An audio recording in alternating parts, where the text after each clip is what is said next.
Hi there, Terry back again. Hope I find you well. Welcome to my latest video, and we're back with the Topps X-Files publications. Part 1 seems to have been watched very well, so here is part 2.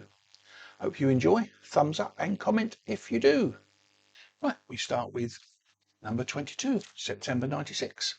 Miran Kim with the covers, as she will be, with all of them except one.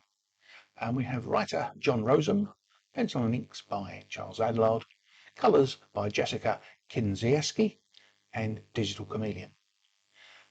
This story is an atmospheric and episodic horror story, tightly plotted and written with a grim sense of moral certainty underpinning it. So there. And number 23, November 96. All as number 22, except for Digital Chameleon on their own with the colours. And the title of the story, Donor. A resurrected man called Bruce Miller tries to reclaim organs that his widow donated without his permission. A story that has a close resemblance to the EC Comics stories of old. Then we have number 24, December 96. The story Silver Lining. Writer John Rosen, pencils Gordon Purcell, inks Joseph Rubinstein, colours Digital Chameleon. A guy called Jordan is disfigured in a car accident. A couple of years after this, he gets a job in a charity shop, and one day he comes across a coat, the inside of which shows a reflection of him when he was handsome, hence Silver Lining. The coat tells him, "I can give you this, just wear me." Is this happening in his mind, or is the coat about able to sap the life and looks from others to give him his face back? Read to find out.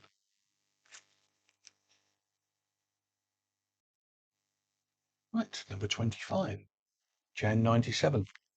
Cover art and story as number 24, except Lisa Slickerman adds to the colours. The title, Be Prepared, Part 1. And now we have number 26, Feb 97, all as number 25. Obviously this is Be Prepared, Part 2. These two issues feel far more in tune with the show than previous John Rosen tales, since he took over from Stefan Petruccia. Rather than vengeful ghosts and poetic justice, Mulder and Scully investigate a uniquely American piece of folklore, finding themselves in an isolated location dealing with human monstrosity, at least as much as any paranormal event. Read on. Right, next we have 27 to 29 from March-May 97. It is a three-part story called Remote Control. It is written by John Rosen, pencils by Charles Adlard and Gordon Purcell, and Charles also inks with Joseph Rubinstein. Jessica and Digital Chameleon do the covers, the colour, I should say. 27, and there's 28. And there's 29. And I feel these three issues could have had a movie script written for them. It dips into the mythology of the X-Files. It features secret CIA experiments into psychic phenomenon. We have UFOs being transported through the United States. We have hijacking and a super soldier immune to bullets. And he can become invisible. What's not to like? We have 30 and 31, June and July 97. And the concept of this story came from Don McGregor. It was written by John Rosen, pencils Alex Saviak, inks Rick Magyar, and the colours by Jessica and Digital.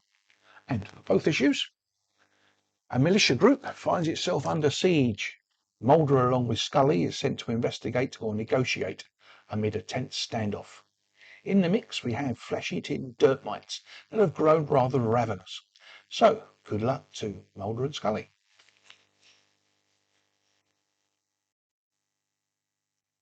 Now we have 32, August 97.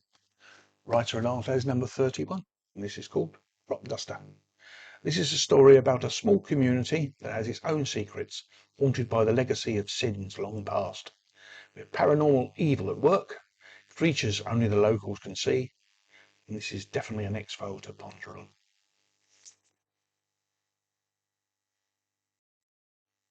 Due to Topps losing the license for publishing the X-Files around about issue 30, they had about a year left. So they used the time to bring out as much X-Files product as possible, starting with this graphic novel I'm about to show you. This had been written by Stefan Petruccia about 18 months previously. The hold-up, supposedly, was the art of Jill Thompson. They brought in Alex Saviak to redraw Mulder and Scully's faces to be more like the actors. August 97. It's another Miran Kim cover. It's called After Flight, as you can see.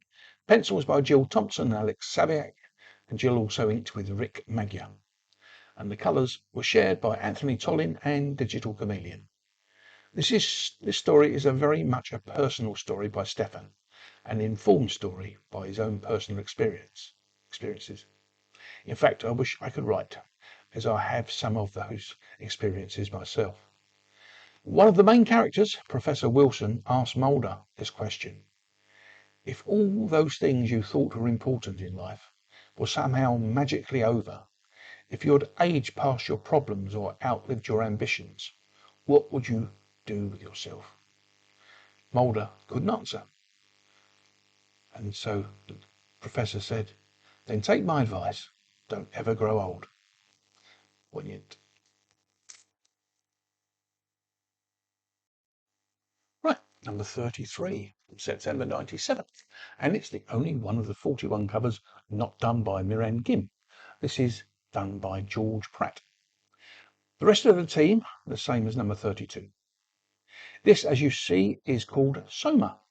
And if you didn't know, Soma is an intoxicating drink prepared from a plant used in Vedic ritual, believed to be the drink of the gods. It's also a noun that means the whole of an organism except its reproductive cells. And Soma is also a Tamil ancient language. Why do I tell you all this? I don't know really, as none of them have anything to do with this story. This is a tale of burning widows alive and vengeance from beyond the grave. I just thought I'd do my research first, but it was a waste of time, obviously. Then we have number 34, October 97. And writers and artists all as number 33. As you can see the title, Skybuster. Skybuster offers an environmental parable about the arrogance of mankind's tampering with nature, so much so that it could destroy the entire planet. And 35-36 from November-December 97. Cover writer and artist as number 34. Story, NDE, parts 1 and 2. Near-death experience for the uninitiated. We've all heard about people experiencing NDE, seeing a white light down a corridor calling to them, or your life flashes before your eyes even. Not something I've experienced, but this tale is about the bad people, and what if they see a more hellish light? And what if, when they are brought back to the living, they bring something or someone with them? Some of this story gave me Final Destination vibes.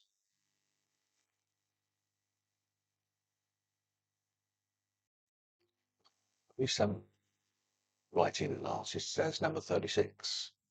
Title this time, Goat People, or The Face of Extinction.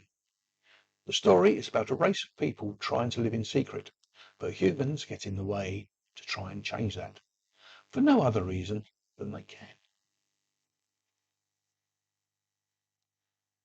Number 38, March 98. Again, all as number 36. Title, Pum Run Bay. Scully and Mulder investigate a series of mysterious deaths of dolphin trainers and uncover links to a secret Vietnam-era CIA project. And number 39, April 98. Again, everything the same as far as writing and artists are concerned. Title, Scum of the Earth. In this one, a small town is menaced by a living, acidic slime created by an anti-government zealot. Mad scientists. John. Right, number 40, June 98. All creators as of 39, except this one is written by Dwight John Zimmerman. No relation to Bob Dylan, if you're wondering. Title, Devil's Advocate. Synopsis of this issue. As Scully and Mulder investigate a mysterious death and disappearance in the same small town, they stumble across a government conspiracy and hidden nuclear warheads. We have 41, September 98, the last issue, titled Severed. John Rosen returns with the writing, along with pencils Alex Saviak, inks Rick Magyar, and the colours Jessica and Digital Chameleon. And the last issue synopsis. Scully and Mulder find themselves on the trail of a serial killer who is actually a werewolf, hunting other werewolves. Between November 97 and March 98, they published this 4-issue miniseries, which was an adaptation of a novel called Ground Zero. Writer Kevin J. Anderson, who adapts his own novel to the comics, and we have cover artist George Pratt for all 4 issues. Gordon Purcell, Larry Malstadt, Mark Weekly and Damon Willis are the artists, along with letterer John Workman, who actually lettered every issue. I've shown in both videos, so congratulations to him.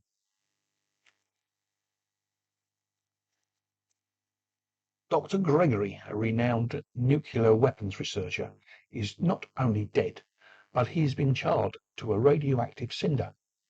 Since this is a death on federal property, Mulder and Scully are hastily called in as FBI agents who specialise in unexplained phenomena. They are the investigators of the X-Files, strange and inexplicable cases which are also mysteries that the FBI doesn't want solved.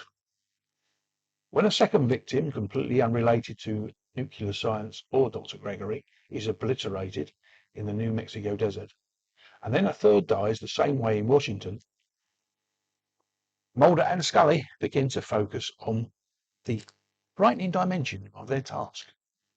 The bizarre deaths cannot be a coincidence, and as they work to uncover the secret unifying element that unites these deaths, it becomes clear that this twisted puzzle has fatal consequences for the entire world. During the publication of the last 12 issues of the X-Files, they were also bringing out adaptations of the first season. All had been written, but only 9 were published. These 9 I have here. All covers are by John Van Fleet, all adapted by Roy Thomas, and all colouring by Digital Chameleon, and the letters by the faithful John Workman. Right, published in July 97, which was adaptation of the pilot episode, originally aired on the 19th of September 94. It was written by the creator, Chris Carter. Internal art, John Van Fleet. Agent Dana Scully is instructed to debunk an FBI project dubbed the X-Files.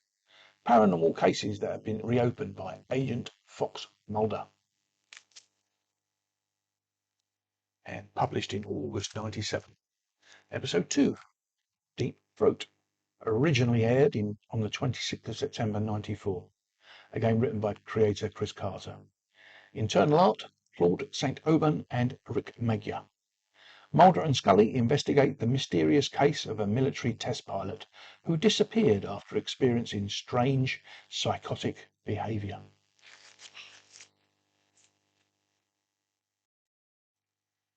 Published in October 97, Episode 3, Squeeze, originally aired on the 3rd of October 94. And it was originally written by Glenn Morgan and James Wong. Internal art by Val Marek and Rick Magyar. Mulder and Scully search for a humanoid killer whose savage murder spree reoccurs every 30 years. Published December 97, Episode 4, Conduit. Originally aired 10th of October 94. This one originally written by Alex Ganzer and Howard Gordon. Internal art by Sean Schofield. Mulder becomes obsessed with solving a case that closely parallels an encounter he experienced as a child.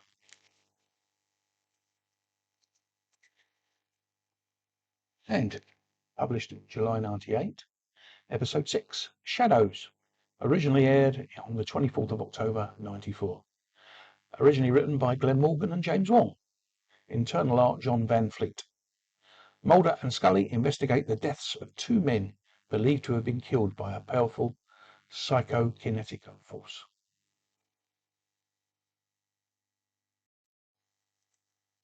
Published February 98.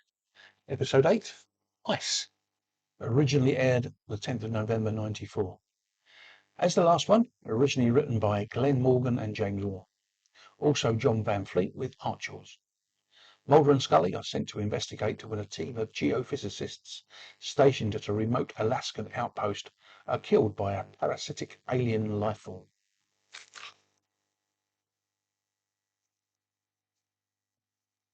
Published March 98, Episode 9, Space. Originally aired on the 17th of November 94. From creator Chris Carter. When a space shuttle mission is sabotaged, Mulder suspects it may be the work of an alien spirit that inhabits the body of a former Gemini astronaut. The internal art this time by Val and Alexander Savick and Rick Magyar. Published in April 98, Episode 12, Fire. Originally aired on the 17th of December 94. This is another Chris Carter episode. Internal art John Van Fleet. Mulder and Scully join forces with an inspector from Scotland Yard when a man with pyrokinetic powers stalks members of the British aristocracy. And the last one, published in June 98, Episode 13, Beyond the Sea, originally aired on the 8th of December 94, originally written by Glenn Morgan and James Wong, internal art this time by Sean Schofield. Scully believes that the psychic predictions of a death row inmate are the only hope in the kidnapping of two college students. Well, that's it for this time. I do have the IDW runs. Would you like to see and hear about them? Let me know in the comments. Thumbs up, please, if you haven't already. But commenting is my favourite activity. I'm strange like that. But thanks for watching. See you in the next one. Thank you. Bye.